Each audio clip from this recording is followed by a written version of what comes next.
Gamer Granny here once again. What are we going to talk about today? Fallout. Don't you just love this game? Well, I did anyway. Right.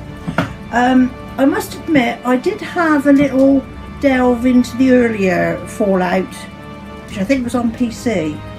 And that, all I can remember about that was hard. And I can't remember exactly how I got it. Was it on a download or something? But whatever it is, I haven't got that now to show you. What I've got to show you now is, first of all, this is PC edition. This is Games for Windows. It was called, look, Games for Windows. How long ago was that? Right. Unfortunately, let's take that one off. Unfortunately, I didn't, once I changed my computer wouldn't take this one. Not that it mattered that much, because I had it on other things as well. So this is Collector's Edition Fallout 3. There's the little box. Like a little lunch box, isn't it? Alright, so if we open it up,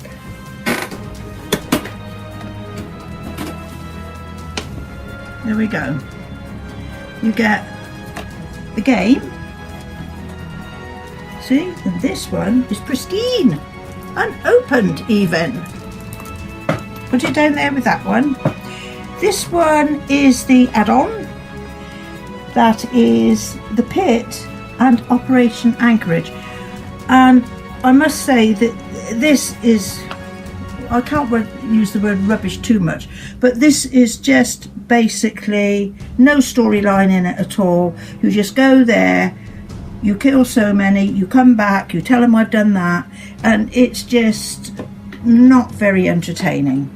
So anyway, we have in this box, we have the art of Fallout 3. You see, all of these games are doing little art books now, aren't they? And they're so nice. Okay, a devastated London by the look of it. I wonder why, if that is St Paul's, would that be St Paul's Cathedral? I wonder why that is standing still. You know, a higher being must have been protecting it. Okay, it's all devastation. Actually, no, this is the White House or Washington or something. No, oh dear, I'm so sorry. You know, my geography's usually better than this. But there you go. You do get a bit distracted at times. Okay, so there we go. Figures and enemies, baddies, zombies, thingies, whatever. There they all are. Then there's ammunition and guns and, you know, you see it, you can get it. Anyway, one art book, go over there. What else have we got here? We have got the making of Fallout 3. One disc, again, unused. And look at this little man in here. What do you think of him? If anybody knows this game, which I'm sure you all do, he is a bobblehead. And you collect bobbleheads from various places when you go around in the game, and each one will give you like a sort of an upgrade thingy for different things. One could be like a technical one could be like a medical one could be like a talking, you know, to a bartering one or whatever they call it, you know, and things like that. So I can't remember how many there are altogether, but there's quite a few of them.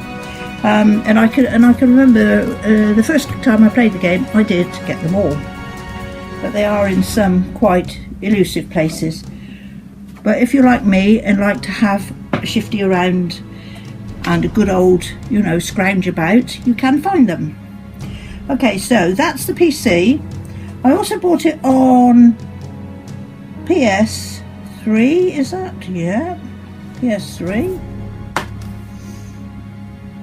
And I'm playing it because there's no disc. I've just remembered now. I started playing it the other day in between times of playing The Witcher, what I'm playing at the moment.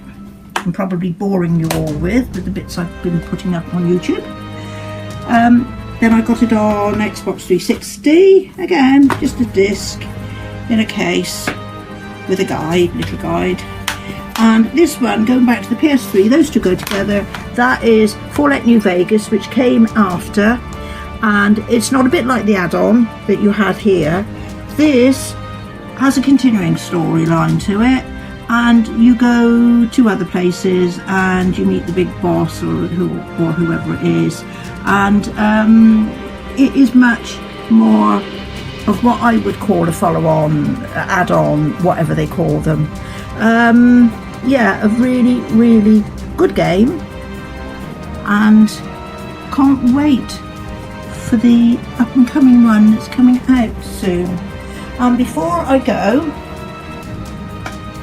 I'll drink your health to a Nuka-Cola. Nuka-Cola, you collect them. Nuka-Cola Quantum, you collect them, and they give you quite a burst of energy. Nuka-Cola, what I would call the ordinary ones, there's a little sideline in there where there's a lady who has, she worships Nuka-Cola. She's got everything Nuka-Cola that you can think of. A Nuka-Cola museum, and she says to you, you know, however many you find, please bring them back to me. She likes, and the tops are what are currency in the game, because obviously after a nuclear thingy you don't get, you know, you don't get to handle cash anymore, but there has to be some form of currency, and that is what it is. And me and my cameraman, we made this little Nuka-Cola collar to go around this Coca-Cola bottle, because I mustn't mislead you in any way. If I took the label off, it would be Coca-Cola underneath. But we made this little Nuka-Cola for him because he's a very avid film addict, and he's got his own little website. Can I name it? Horizon Media UK, and he does some really good little filming bits, and he's also quite inventive with some of the things, you know, that you need, some of the props and that, and that's what we came up with. He had me making, well, he printed them and I cut them out. He had me making Nuka-Cola bottle thingies until they were coming out my ears. But there you are. Cheers! And until the next time, from the Gamer Granny, have a nice day.